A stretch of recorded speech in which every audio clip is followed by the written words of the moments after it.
देशाचा 79वा स्वातंत्र्य दिवस मोठ्या उत्साहाने मोठ्या आनंदाने साजरा करत आहोत। या पवित्र दिवशी सर्वप्रथम मी भारत मातेच्या चरणी वंदन करतो।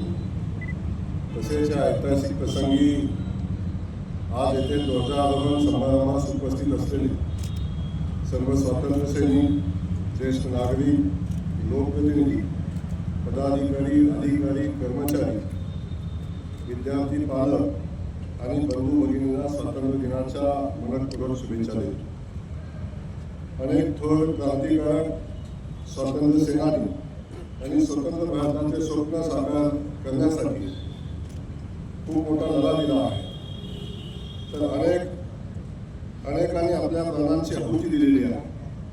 अशा सर्व महान क्रांतिकारक व स्वातंत्र्य सेनानी यांना या प्रसंगी नम्रपूर्वक अभिवादन करून त्यांच्या प्रति कृतज्ञता व्यक्त करतो। सोलापूर जिल्ह्यातील स्वातंत्र्य सेनानी यांनी दिलेल्या योगदानाचा उल्लेख केल्याशिवाय भारतीय स्वातंत्र्याचा लढ्याचा इतिहास पूर्ण होऊ शकत नाही। सन 1930 मध्ये सोलापूर शहराने 4 दिवस स्वतंत्र सोलापूर म्हणून ओळख मिळवली होती, जिथे लोकांनी ब्रिटिश राजवटीला आव्हान देत स्वराज्याची झलक दाखवली होती। श्री शंकरराव जाधव, श्री मल्लाप्पा धनशेट्टी, श्री जगन्नाथ शिंदे आणि श्री किसन साहला तसेच अनेक ज्ञात अज्ञात शूरवीरांचे बलिदान हे सोलापूरच्या स्वातंत्र्य लढ्याचे तेजस्वी प्रतीक असून हा इतिहास आजही सर्वांसाठी प्रेरणादायक असा आहे। भारताच्या स्वातंत्र्याचे आणि अखंडतेचे प्रतीक म्हणजे आपला राष्ट्रध्वज, आपल्या देशाचा तिरंगा हा प्रत्येक भारतीयाचा अभिमान आहे।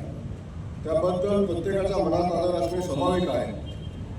जिल्ह्याच्या शहरी आणि ग्रामीण भागात घर घर तिरंगा ही मोहीम व्यापक प्रमाणात राबवली जात आहे।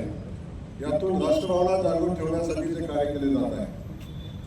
आषाढी वारी ही महाराष्ट्राच्या सांस्कृतिक आणि आध्यात्मिक परंपरेचा एक अविभाज्य असा भाग आहे। ती केवळ धार्मिक यात्रा नसून सामाजिक सरोकार, शिस्त आणि एकात्मतेचे मूर्त स्वरूप आहे।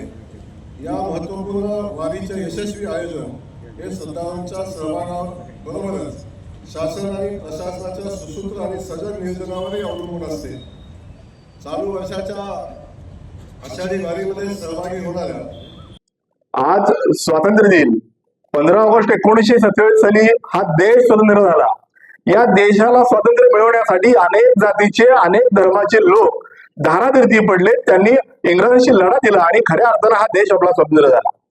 देश स्वतंत्र होत असताना अनेक लोकांचं योगदान आपल्याला या ठिकाणी विसरता येणार नाही। विशेषतः सोलापूरची ओळख ही जगाच्या पाठीवरती 4 हुतात्म्यांचं शहर अशी ही ओळख। परंतु आजच्या स्वातंत्र्य दिनाच्या भाषणादरम्यान सोलापूरचे पालकमंत्री नामदार जयकुमार गोरेजी यांच्या तोंडून एका हुतात्म्याचं नाव विसरण्याचं पाप या ठिकाणी घडलेलं आहे।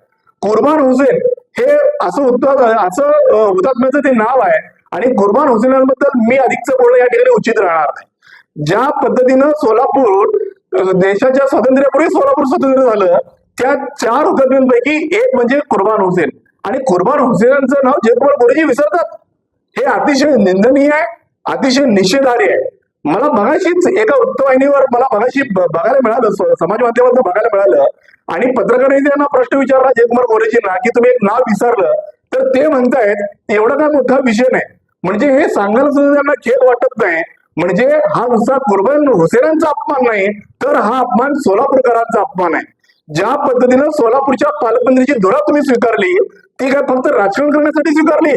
तुम्हाला सोलापूरचा इतिहास माहित नाही, तुम्हाला सोलापूरच्या हुतात्म्यांची नावं माहित नाहीत। म्हणजे अतिशय निषेधार्ह गोष्ट आहे।